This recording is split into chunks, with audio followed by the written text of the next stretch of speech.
नमस्कार विद्यार्थियों, आज हम पढ़ेंगे एपिथेलियल टिश्यू के बारे में। एपिथेलियल टिश्यू को हिंदी में आच्छादित ऊतक का भी कहा जाता है। ऊतक की जब हम बात करते हैं तो सेम टाइप ऑफ जो टिश्यूज होते हैं, सेम टाइप ऑफ जो सेल्स होती हैं, एक प्रकार की सेल जब संयुक्त हो जाती हैं तो वह ऊतकों का निर्माण करती हैं। ऊतक को प्रमुखतः 4 भागों में बांटा गया है।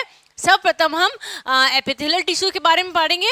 एपिथेलियल टिश्यू को भी पुनः 2 भागों में विभक्त किया गया है। एक होता है सामान्य एपिथेलियल टिश्यू और दूसरा जो होता है वह होता है संयुक्त अथवा कंपाउंड एपिथेलियल टिश्यू।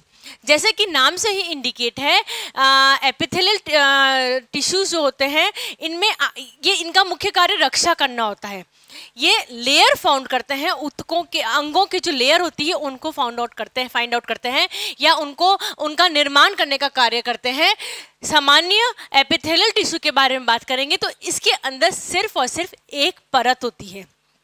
कोशिकाओं की जब एक परत इकट्ठी हो जाती है तो उसे हम बोलते हैं सामान्य एपिथेलियल टिश्यू। और वहीं जब कई परतें इकट्ठी हो जाती हैं, कई परतें बन जाती हैं किसी कोशिकाओं की और वो एक कंपाउंड रूप ले लेती हैं, जो एक या संयुक्त रूप ले लेती हैं, तो उन जो कि संयुक्त हो जाती है, बहुत सारी कोशिकाएं होती है, एक लेयर, फिर दूसरी लेयर, फिर तीसरी लेयर, फिर चौथी लेयर, इस तरह से जब लेयर्स बन जाती हैं तब हम उसको बोलते हैं संयुक्त या कंपाउंड एपिथेलियल टिश्यू। सामान्य एपिथेलियल टिश्यू को पुनः कई भागों में विभक्त किया गया है। यह इनकी जो संरचनाएं होती हैं उसके हिसाब से बांटा गया है। नो डाउट जो कोशिकाएं होती हैं वो ऊतक का निर्माण करती हैं और जो एक जैसा जिनकी क्रियाएं होती हैं, जो एक जैसा कार्य करती हैं, उसके हिसाब से ऊतक का निर्माण होता है। सबसे प्रथम जब हम सामान्य एपिथेलियल टिश्यू के बारे में बात करते हैं तो शल्की, स्तंभाकार, घनाकार, रोमिक, ग्रंथिल और संवेदी एपिथेलियल टिश्यू होते हैं। हम इनको ऐसे बोलेंगे शल्की सामान्य एपिथेलियल टिश्यू। ठीक है, शल्की जो टिश्यूज होते हैं हम एक एक के बारे में डिटेल में पढ़ेंगे। या हम ये देख लेते हैं, ये जो संयुक्त होते हैं, संयुक्त को पुनः 3 भागों में बांटा गया है। यह भी इनको जिस हिसाब से पाए जाते हैं, जिस हिसाब से उनकी लेयर्स होती हैं, उसके हिसाब से इनको बांटा गया है। यह है स्तरित संयुक्त एपिथेलियल टिश्यू, कूट स्तरित संयुक्त एपिथेलियल टिश्यू और अंतर्वर्ती संयुक्त एपिथेलियल टिश्यू के बारे में से बांटा गया है। अब हम एक एक के बारे में डिटेल में पढ़ लेते हैं। सबसे पहले हम पढ़ेंगे शल्की एपिथेलियल टिश्यू के बारे में। विद्यार्थियों, जब हम एपिथेलियल टिश्यू के बारे में बात करते हैं तो सर्वप्रथम हम बात करते हैं शल्की ऊतक के बारे में, यानी कि शल्की सिंपल एपिथेलियल टिश्यू के बारे में। तो जो शल्की एपिथेलियल टिश्यू होते हैं, यह इनकी जो संरचना होती है वह चौड़ी, चपटी और अष्टकोण की होती है। ठीक है, चौड़ी, चपटी और अष्टकोण की होती है। इनके मध्य में अंतरकोशिकीय जो पदार्थ होता है वह नहीं पाया जाता है। अंतरकोशिकीय पदार्थ वह पदार्थ होता है जो कोशिकाओं के मध्य में पाया जाता है और इनको जिससे कि आपस में ऊतक जुड़े रहते हैं। तो इनके मध्य में अंतरकोशिकीय जो पदार्थ होता है वह नहीं पाया जाता है। चूंकि इनके मध्य में अंतःकोशिकीय पदार्थ नहीं पाया जाता है तो आपस में एक दूसरे से बहुत ज़्यादा चिपकी हुई और सटी हुई होती हैं।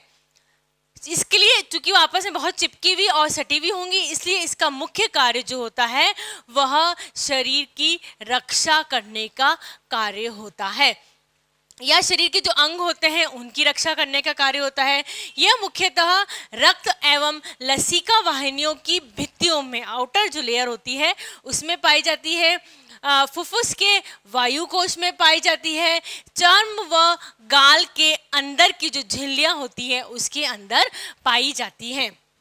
नेक्स्ट हम बात करते हैं स्तंभाकार ऊतक की। स्तंभाकार सिंपल एपिथेलियल टिश्यू के बारे में बात करते हैं। स्तंभाकार जो ऊतक होते हैं इनकी कोशिकाएं भी आपस में बहुत ज़्यादा एक दूसरे से सटी हुई रहती हैं। अंतरकोशिकीय पदार्थ की जो मात्रा होती है वह नगण्य या बहुत ही कम होती है।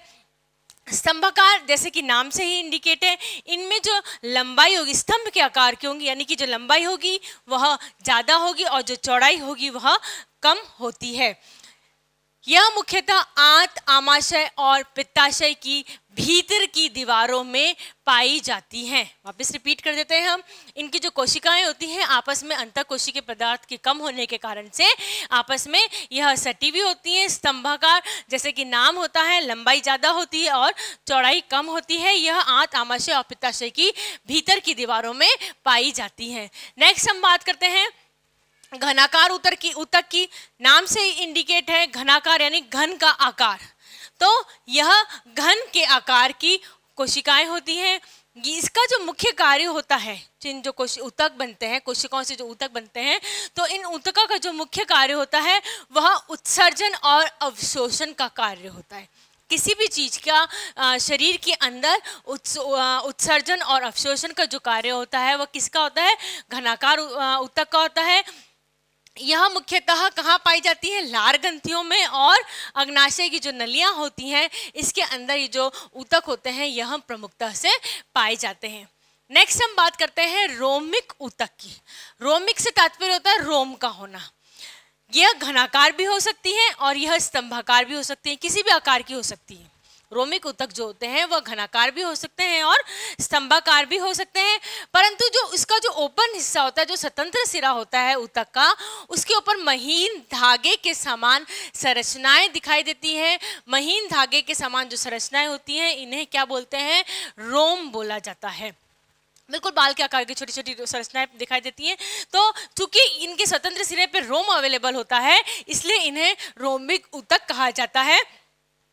और ये जो रोम होते हैं ये शरीर के अंदर जो अवांछित पदार्थ होते हैं उन्हें शरीर के अंदर आने से रोकना जो होता है ये इनका प्रमुख कार्य होता है।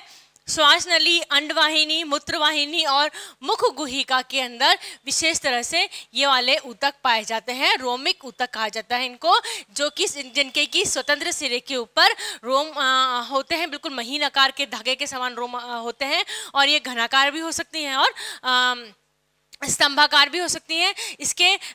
इसका जो प्रमुख कार्य होता है वह शरीर के अंदर अवांछित जो पदार्थ होते हैं उन्हें शरीर के अंदर आने से रोकने का प्रमुखतः इसका कार्य होता है। सिंपल एपिथेलियल टिश्यू में नेक्स्ट हम बात करते हैं ग्रंथिल उपकला ऊतक की।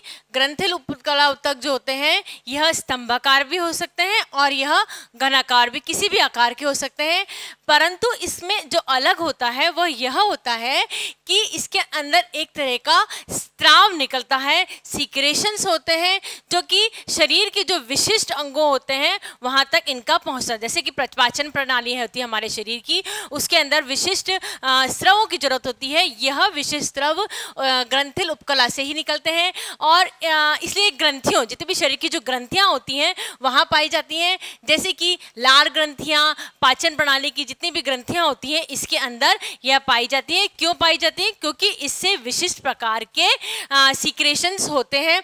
इनको अगर फर्दर बाइफर्केट करें तो ये साधारण, थैलीनुमा और संयुक्त ग्रंथिल उपकला में इनके आकार के अनुसार इनको आगे से डिस्ट्रीब्यूट किया गया है। नेक्स्ट है संवेदी उपकला ऊतक। संवेदी उपकला ऊतक रोमिल उपकला जैसा होता है। यह इसका भी स्वतंत्र सिरा जो होता है, स्वतंत्र सिरे पे हल्के महीन धागे के समान संरचना या रोम अवेलेबल होते हैं, परंतु इसके जो इसका जो उपकला ऊतक जो होती है इसका जो दूसरा हिस्सा है, पहला हिस्सा तो क्या हो गया, खुला हुआ हिस्सा है जिसमें छोटे छोटे रोम हैं। जो दूसरा हिस्सा है वह तंत्रिका तंतु से जुड़ा हुआ रहता है। एक हिस्सा फ्री है जिसके अंदर रोम है, दूसरा हिस्सा जो है वह तंत्रिका तंतुओं से जुड़ा हुआ रहता है। इससे हमें संवेदनाएं ग्रहण की जाती है। जीभ का स्वाद हमें इससे आता है। आँखों का रेटिना यानी देखने का कार्य भी हो सकता है। नाक की म्यूकसा यानी सूंघने का कार्य भी, विभिन्न तरह की जो स्मेल्स आती हैं वो इसी के द्वारा आती है। यानी संवेदी उपकला ऊतक जैसा कि नाम से ही इंडिकेट है, ये संवेदनाओं को ग्रहण करता है। ग्रंथिल उपकला ऊतक ग्रंथियों में पाया जाता है और यह सीक्रेशंस का काम करता है। जब हम संवेदी उपकला ऊतक की बात करते हैं, इसका एक सिरा तो क्या होता है, रोम होता है, इसके अंदर दूसरा हिस्सा तंत्रिका तंतुओं से जुड़ा होता है। चूंकि तंत्रिका तंतुओं से अटैच्ड होता है इस कारण से संवेदनाओं को इजीली ग्रहण करके आगे उसको पहुंचाने का कार्य संवेदी उपकला ऊतक के द्वारा ही किया जाता है। ये हमने पढ़ा सिंपल एपिथेलियल टिश्यू के बारे में। अब हम पढ़ते हैं कॉम्प्लिकेटेड एपिथेलियल टिश्यूज के बारे में।